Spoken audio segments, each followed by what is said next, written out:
चूरू जिले की पंचायत समिति तारानगर की ग्राम पंचायत साहबा के सरपंच करमचंद नेण ने आरपीडी न्यूज के माध्यम से बताया कि हमारी पंचायत में मुख्य समस्या पानी निकासी की है, जिसका समाधान करवाना मेरी प्राथमिकता रहेगी और पंचायत में अधिक से अधिक विकास कार्य करवाना मेरा प्रयास रहेगा।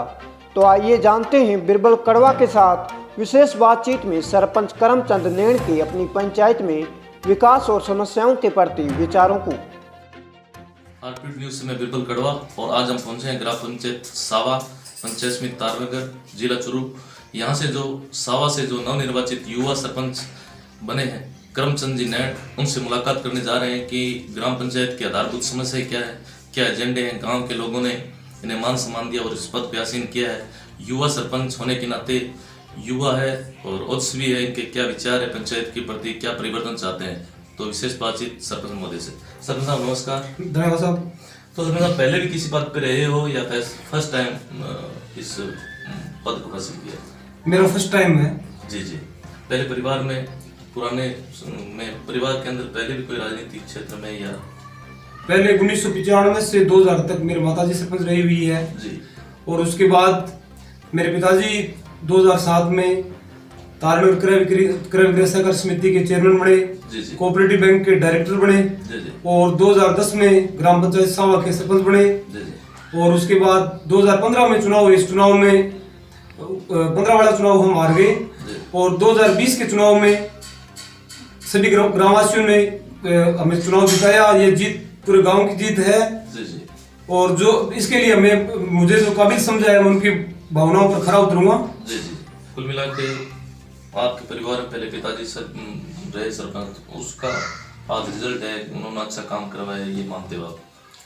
मेरे पिताजी ने मतलब मरते दम तक गांव की सेवा करते रहे और उनका उद्देश्य मतलब ये था कि सेवा से बढ़कर कोई धर्म नहीं है।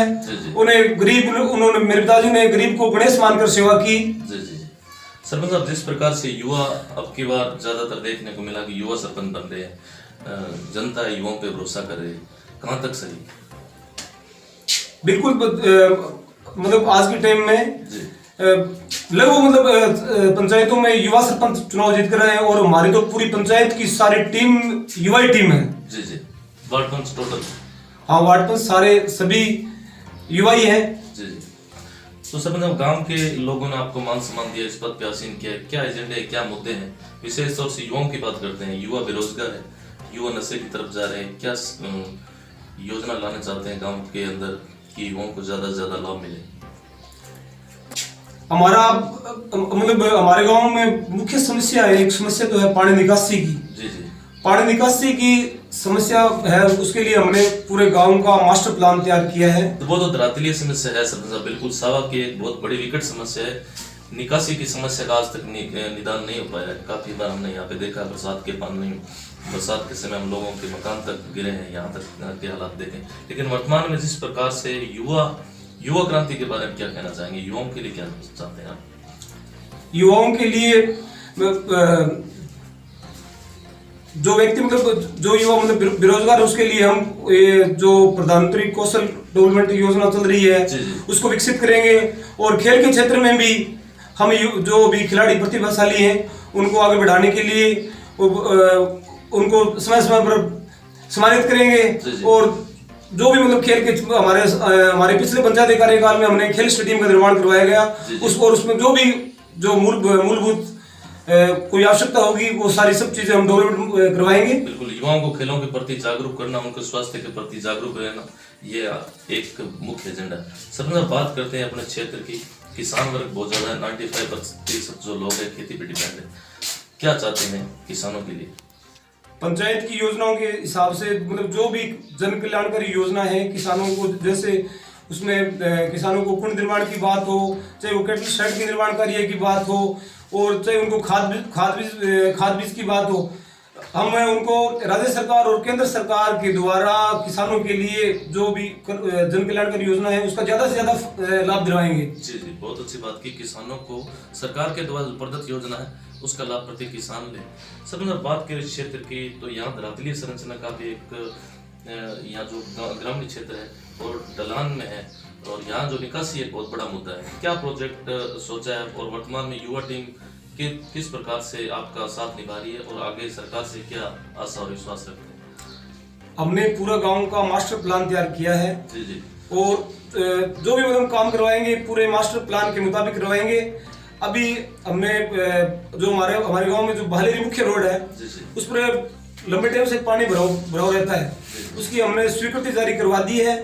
और अब जो ये आचार संहिता हट जाएगी उसके बाद में उसका टेंडर करवा के ये निर्माण कर पानी निकासी वाला करवा देंगे।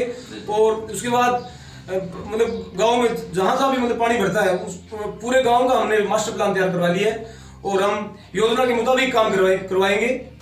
बिल्कुल सर, बात करते हैं अपने शिक्षा की। शिक्षा जीवन का एक अभिन्न है।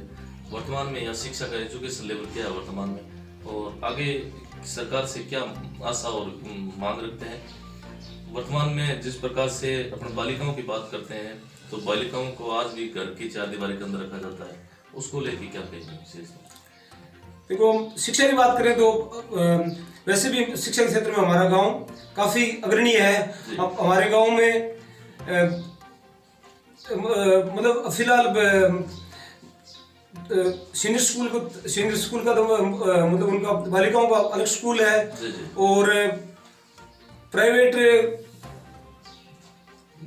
10 कॉलेज है प्राइवेट। और अब हम सभी ग्रामीणों ने राजकीय महाविद्यालय की भी मांग की, उसका भी जो हमारी मांग थी उसके मांग के मुताबिक राज्य सरकार ने गवर्नमेंट कॉलेज की घोषणा कर दी है। तो अब उस कॉलेज के लिए हमने ग्राम पंचायत स्तर पर जो उसके लिए जो जमीन चाहिए वो जमीन का भी वो पूरा प्रोजेक्ट तैयार करके कलेक्टर साहब को भिजवा दिया है। और सरकारी महाविद्यालय बनेगा जिसका मतलब यहाँ पर बालिकाओं को भी शिक्षा के क्षेत्र में प्रोत्साहन मिलेगा। बिल्कुल बिल्कुल सर, पंचायती राज एक ऐसी कड़ी है विशेष तौर से देखने को मिलता है कि इसमें विशेष तौर से करप्शन का शब्द साथ में जुड़ा हुआ आता है। ज्यादातर आसपास में आपने पंचायतों में सुना भी होगा, मीडिया के माध्यम से भ्रष्टाचार शब्द साथ में जुड़ा होता है। इसको लेके कहाँ तक सहमत? हम हमारी ग्राम पंचायत में भ्रष्टाचार को पूर्ण रूप से मुक्त करेंगे, ये हमारा एजेंडा है। युवा होने के नाते एक बहुत अच्छी बात करें कि जो भ्रष्टाचार है उसका डटकर अपने सामना करना है। वर्तमान में कोविड-19 महामारी से पूरा वर्ल्ड जूझ रहा है, लोगों को क्या संदेश देना चाहिए? देखो, मतलब ये कोविड-19 जो ये महामारी है बहुत बड़ी महामारी है।